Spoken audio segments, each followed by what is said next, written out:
Hello, അസ്സലാമു അലൈക്കും, നമസ്കാരം. എന്താണ് വിശേഷമൊക്കെ? അപ്പോൾ ഇന്ന് ഞാൻ വന്നേക്കുന്നത് ഒരു നാടൻ വിഭവമായിട്ടാണ് കേട്ടോ. പണ്ട് കാലങ്ങളിലൊക്കെ നമ്മളെ വീട്ടുകളിലൊക്കെ വെച്ചിരുന്നൊരു ഇതാണ്. ഇപ്പോൾ നമുക്കങ്ങനെ വെക്കാനൊന്നും കിട്ടാറില്ല. അപ്പോൾ ഇനി പറഞ്ഞ് ഞാൻ നീട്ടി പോണില്ല. മുരിങ്ങപ്പൂ വെച്ചിട്ടുള്ള കറിയാണ്. ഇന്ന് നമുക്ക് അടുത്ത വീട്ടിലത്തെ വല്യമ്മ കൊടുന്നു തന്നതാണ് കേട്ടോ. അവർ വീട്ടിൽ നിന്ന് മുരിങ്ങക്കായ കൊടുന്നു തന്നു. അപ്പോൾ മുരിങ്ങക്കൊമ്പ് കെട്ടിയിട്ട് കുറേ പൂവുണ്ട് എന്ന് പറഞ്ഞു. അപ്പോൾ ഇത് ഇന്നലെ കൊടുന്നു തന്നിട്ട് ഇന്നാണ് ഞാൻ കറി വെക്കുന്നത്. അതാണ് ചെറിയൊരു വാടൽ പോലെ. നല്ല ഫ്രഷ് പൂവായിരുന്നു കേട്ടോ. അത് പണികളൊക്കെ കഴിഞ്ഞതിന് ശേഷം കൂടുന്ന കാരണം ചെറിയൊരു മടി വെച്ചുണ്ടാക്കാൻ വേണ്ടിയിട്ട്. അപ്പോൾ അതങ്ങനെ ഫ്രിഡ്ജിൽ വെച്ച് പിറ്റന്നാളാണ് എടുക്കുന്നത്. നിങ്ങൾ അപ്പോൾ കിട്ടുന്നതാണെങ്കിൽ അപ്പോൾ തന്നെ എടുത്ത് വെച്ചോളൂ കേട്ടോ. അപ്പോൾ അതിൻ്റെ ഓരോ പൂവും മുട്ടൊക്കെ ഞാൻ പൊട്ടിച്ചെടുക്കുന്നുണ്ട്. നല്ലത് മാത്രം എടുക്കണുള്ള, ചീത്ത നമ്മൾ കളയാണ്. ഇത് കാണുമ്പോൾ കുറേ പൂവുണ്ട്, പക്ഷെ കണ്ടില്ല, തണ്ടൊക്കെ മാറ്റുമ്പോൾ കുറച്ചുള്ളൂ കേട്ടോ. അപ്പോൾ ആ തണ്ടൊക്കെ മാറ്റിയാൽ നല്ല ഇല മാത്രമാണ് എടുത്തേക്കുന്നത്. അപ്പോൾ നമുക്ക് ഇത്ര കിട്ടിയിട്ടുണ്ട്. ഇതൊന്നും നമുക്ക് കാശ് കൊടുത്താൽ കിട്ടാത്ത സാധനങ്ങളാണ് കേട്ടോ. അതൊക്കെ നമ്മൾ നാട്ടുമ്പുറത്ത് ജീവിക്കണം. എന്നാൽ നമുക്കിതൊക്കെ അടുത്ത വീട്ടുകളിലായിട്ട് കിട്ടും. അതാണ് ഈ നാട്ടുമ്പുറത്തിൻ്റെ നെന്മാലേ. അപ്പോൾ നിങ്ങൾക്ക് മുരിങ്ങപ്പൂ മാത്രമായിട്ട് കിട്ടിയില്ലെങ്കിൽ കുറച്ച് ഇലയും കൂടി ഇട്ടിട്ട് വെക്കാം കേട്ടോ. അപ്പോൾ ഇലയും കുറച്ച് ഉപ്പിട്ട് കൊടുക്കുന്നുണ്ട്, പിന്നെ കുറച്ച് മഞ്ഞൾപ്പൊടി ഇട്ട് കൊടുക്കുന്നുണ്ട്. ഇനി കുറച്ച് വെള്ളം ഒഴിച്ച് കൊടുത്തിട്ട്, പച്ചവെള്ളമാണ് കേട്ടോ ഒഴിച്ച് കൊടുക്കുന്നത്, ചൂടുവെള്ളമൊന്നുമല്ല, പച്ചവെള്ളം ഇട്ട് ഒഴിച്ച് കൊടുത്തിട്ട് ഇനി കുറച്ച് നേരം അത് അവിടെ ഇരിക്കട്ടെ, ഉപ്പ് വെള്ളത്തിലും മഞ്ഞൾപ്പൊടി വെള്ളത്തിലും. ഇനി നമുക്ക് പരിപ്പ് വേവിക്കാൻ വെക്കാം. അപ്പോൾ അതാ പരിപ്പ് എടുത്തിട്ടുണ്ട്. അപ്പോൾ അളവുകളൊന്നും ഞാൻ പറയണില്ല കേട്ടോ. നമുക്ക് മുരിങ്ങപ്പൂ എത്ര കിട്ടണം അതിനനുസരിച്ചിട്ട് പരിപ്പ് എടുത്താൽ മതി. എന്തായാലും കുറച്ച് കുറുകിയൊരു ചാറ് വേണം. അപ്പോൾ അത് കാരണം നമ്മൾ കുറച്ചധികം പരിപ്പ് എടുക്കണം. പരിപ്പെടുത്ത് അതിലേക്കൊരു 4-5 പച്ചമുളക് കീറിയിട്ട് കൊടുക്കുന്നുണ്ട്. ഒരു നല്ല മഞ്ഞ കളർ കിട്ടാൻ വേണ്ടിയിട്ടാണ് കേട്ടോ നമ്മൾ കൂടുതൽ പച്ചമുളക് ഇട്ട് കൊടുക്കുന്നത്. മുളക് പൊടി കുറച്ച് ഇട്ട് കൊടുക്കണുള്ളൂ. പിന്നെ അത് ആവശ്യത്തിനുള്ള ഉപ്പിട്ട് കൊടുത്തിട്ടുണ്ട്, മഞ്ഞൾപ്പൊടി ഇട്ട് കൊടുത്തിട്ടുണ്ട്, ഇതാ മുളക് പൊടി ഇട്ട് കൊടുത്തിട്ടുണ്ട്. പച്ചക്കറി വെക്കുമ്പോൾ നല്ല മഞ്ഞ കളറിൽ ഇരിക്കണമല്ലോ, അപ്പോൾ അത് കാരണമാണ് ഞാൻ പച്ചമുളക് ഇട്ട് കൊടുക്കുന്നത്. ഇനി നമ്മുടെ കയ്യിൽ ചീനമുളകൊക്കെ ഉണ്ടെങ്കിൽ അതും കൂടി ഇട്ട് കൊടുക്കാം കേട്ടോ. അതാകുമ്പോൾ ഒന്നും കൂടി ടേസ്റ്റ് കൂടും. അപ്പോൾ എൻ്റെ കയ്യിൽ അതില്ലാത്തതുകൊണ്ടാണ്. പിന്നെ ഒരുവിധം എല്ലാ വീട്ടിലും ഉണ്ടാവില്ല ഇങ്ങനത്തെ ഒരു കുക്കർ, പിടിപ്പോയ കുക്കർ.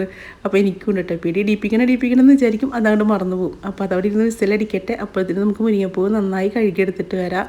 അപ്പോൾ അതാ നന്നായി കഴുകിയെടുത്തിട്ടുണ്ട്, വാര വെച്ചതാണ് കേട്ടോ. ഇനി നമുക്ക് അതിലേക്ക് ഒരു അരപ്പുണ്ടാക്കി എടുക്കണം. അപ്പോൾ നാളികേരം വെച്ചിട്ടാണ്, വേറെ ഒന്നും ഇതിലിട്ട് കൊടുക്കണില്ല കേട്ടോ. ജീരകങ്ങളോ അങ്ങനെ ഒന്നും ഇട്ട് കൊടുക്കണില്ല. ആ ഒരു നാടൻ ടേസ്റ്റ് കിട്ടണമെങ്കിൽ നമുക്ക് വെറുതെ അരച്ചെടുക്കണം.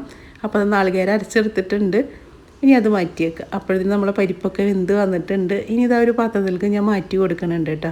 അപ്പോൾ നന്നായി ഉടഞ്ഞു പോണ പോലെ പരിപ്പ് വേവിച്ചിട്ടില്ല, ഒന്ന് ചെറുതായിട്ടൊരു കടിക്കണ പോലെയാണ് ആക്കിയെടുത്തേക്കുന്നത്. പിന്നെ മുരിങ്ങപ്പൂവ് കൂടി കഴിക്കുമ്പോൾ അങ്ങനെയാണ് കേട്ടോ ടേസ്റ്റ്. അല്ലെങ്കിൽ ഇത് നന്നായി ഉടഞ്ഞു പോയാൽ ഒരു കുറുകിയ ഒരു, നമുക്ക് എന്താ അതിന് പറയുക, അങ്ങനെ ഒരു കറിയായിട്ട് മാറും. അപ്പോൾ അത് വേണ്ട, ഇതിങ്ങനെ ആയിട്ട് എടുത്താൽ മതി. നന്നായി വേവിക്കേണ്ട, എന്നാൽ പരിപ്പ് വേവും വേണം, അതുപോലെ ആക്കി എടുത്താൽ മതി.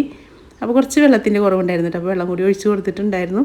ഇതിലേക്ക് ആ മുരിങ്ങപ്പൂവും കൂടി ഇട്ട് കൊടുക്കുക. മുരിങ്ങപ്പൂവ് നമ്മൾ ഉപ്പ് വെള്ളത്തിലും മഞ്ഞൾപ്പൊടി വെള്ളത്തിലും ഇട്ട കാരണം അതിലൊരു അണുക്കളൊന്നും ഉണ്ടാവില്ല കേട്ടോ. നമ്മൾ കുറച്ച് നേരം അതിലിട്ട് വെച്ചതല്ലേ, പിന്നെ നന്നായി കഴുകിയെടുത്തതാണ്. പിന്നെ മുരിങ്ങപ്പൂവ് ഓരോന്നായിട്ട് എടുക്കുമ്പോഴും അതിൻ്റെ ഉള്ളിൽ പുഴു ഉണ്ടോ നോക്കണം കേട്ടോ. ചെറിയ പുഴു ഉണ്ടാവും, നമുക്കത് കാണാൻ പറ്റില്ല, അതും കൂടി ഒന്ന് ശ്രദ്ധിക്കണേ. അപ്പോൾ ഇനി പാത്രത്തിലേക്ക് ഇട്ട് കൊടുത്തിട്ടുണ്ട്. ഇനി നന്നായിട്ടൊന്ന് അടച്ച് വെച്ചിട്ട് നമുക്കൊന്ന് വേവിച്ചെടുക്കാം. അത്ര അധികം വേവൊന്നും ഇല്ല കേട്ടോ. 2 തള തിളച്ചാലും ഒന്ന് വാടി വന്നാൽ അത് വെന്ത് വരും. എന്നാലും നമുക്ക് അടച്ച് വെച്ചിട്ട് വേവിക്കുകയാണെങ്കിൽ അത് പെട്ടെന്നായി വരും. അപ്പോൾ മുരിങ്ങപ്പൂവൊക്കെ ഒരുവിധം ആയി വരുന്നുണ്ട്.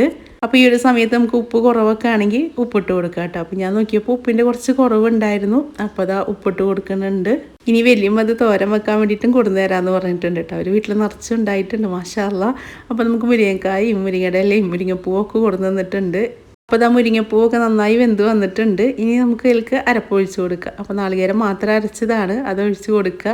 നന്നായി കുറുകിയ ഒരു കൂട്ടാനാണെന്ന് പറഞ്ഞിട്ടുണ്ടായിരുന്നല്ലോ. അപ്പോൾ ഇനി അത് കാരണം ഞാൻ കുറച്ച് വെള്ളമൊന്നും ഒഴിച്ച് കൊടുക്കണില്ല. നിങ്ങൾക്ക് കുറച്ച് ചാറ് കൊടുക്കണേ വേണമെങ്കിൽ കുറച്ചും കൂടി ആ മിക്സർ ജാറ് കഴുകിയിട്ട് വെള്ളം ഒഴിച്ച് കൊടുത്താലും മതി കേട്ടോ. അപ്പോൾ ഇങ്ങനത്തെ കറികളൊക്കെ ആകുമ്പോൾ കുറച്ച് കുറുകിയതായിട്ടാണ് ഇരിക്കുക.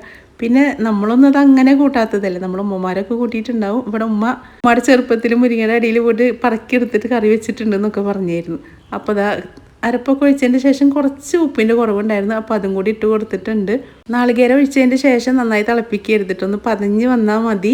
ഇനി ഇത് മുഴുവനാണെങ്കിൽ ഇതിലേക്കൊരു വറവും കൂടി ഇടണം. അപ്പോൾ നമുക്ക് അതിലേക്ക് എന്തൊക്കെയാണ് വറവ് ഇടണമെന്ന് നോക്കാം അല്ലേ. അപ്പോൾ അതിന് വേണ്ടിയിട്ട് ഞാൻ വെളിച്ചെണ്ണയാണ് ഒഴിച്ച് കൊടുത്തേക്കുന്നത്. വെളിച്ചെണ്ണയിൽ തന്നെ വറവ് ഇടണം കേട്ടോ. ഇനി ഇതിലേക്ക് കടുക് ഇട്ട് കൊടുക്കുന്നുണ്ട്. കടുകൊന്ന് പൊട്ടി വരട്ടെ. അപ്പോൾ എൻ്റെ വീഡിയോ ആദ്യമായിട്ട് കാണുന്നവരാണെങ്കിൽ, നിങ്ങൾക്ക് ഇഷ്ടപ്പെടുകയാണെങ്കിൽ, സബ്സ്ക്രൈബ് ചെയ്യാത്തവരാണെങ്കിൽ ഒന്ന് സബ്സ്ക്രൈബ് ചെയ്യട്ടോ. അതുപോലെ ബെല്ലൈക്കൺ ഓൺ ആക്കി ലൈക്ക് ചെയ്യുക, ഷെയർ ചെയ്യുക, കമൻറ്റ് ചെയ്യുക, പിന്നെ ഹൈപ്പും ചെയ്യണേ. അപ്പോൾ അതിലേക്ക് ഉണക്കമുളക് ഇട്ട് കൊടുത്തിട്ടുണ്ട്. പിന്നെ ചെറുള്ളി ഇട്ട് കൊടുത്തിട്ടുണ്ട്. ഇതൊന്നും മൂപ്പിച്ചെടുക്കണം. ഇനി കറിവേപ്പിൻ്റെ ഇലയും കൂടി ഇട്ട് കൊടുക്കണം. അപ്പോൾ അതും കൂടി ഇട്ട് കൊടുക്കണുണ്ട്. നന്നായിട്ടൊന്ന് മൂത്തതിൻ്റെ ശേഷം നമുക്കിത് കറിയിലേക്ക് ഒഴിച്ച് കൊടുക്കാം. അപ്പോൾ അതായിട്ടുണ്ട് കേട്ടോ. മീനിപ്പോൾ കറിയിലേക്ക് ഒഴിച്ച് കൊടുത്തു. അപ്പോൾ നമ്മുടെ മുരിങ്ങപ്പൂ കറി ഇവിടെ റെഡിയായി വന്നിട്ടുണ്ട്. ഇനി കുറച്ച് മുരിങ്ങപ്പൂവൊക്കെ കിട്ടുകയാണെങ്കിൽ നിങ്ങൾ കുറച്ച് മുരിങ്ങയിലയും കൂടി വെച്ചിട്ട് ഉണ്ടാക്കി നോക്കി നോക്കൂ കേട്ടോ. അടിപൊളിയാണ്, എല്ലാവർക്കും ഇഷ്ടമാവും. പിന്നെ ഇതാവുമ്പോൾ നമ്മുടെ വീട്ടിൽ നിന്ന് പൊട്ടിച്ച് വെക്കണതിൻ്റെ ഒരു ടേസ്റ്റും കൂടി കൂടുതലുണ്ടാവും, വളമൊന്നും ഇടാത്തതാണല്ലോ. അപ്പോൾ നിങ്ങളെല്ലാവരും ഉണ്ടാക്കി നോക്കുക. ഇഷ്ടപ്പെടുകയാണെങ്കിൽ എന്തായാലും ഒന്ന് വന്ന് പറയണേ. വീഡിയോ ഇഷ്ടപ്പെട്ടാൽ ഇല്ലെങ്കിലും പറയണേ. അപ്പോൾ ഇൻഷാ അല്ലാഹ് ഇനി നല്ലൊരു വീഡിയോ ആയിട്ട് നമുക്ക് അടുത്ത ദിവസം കാണാം.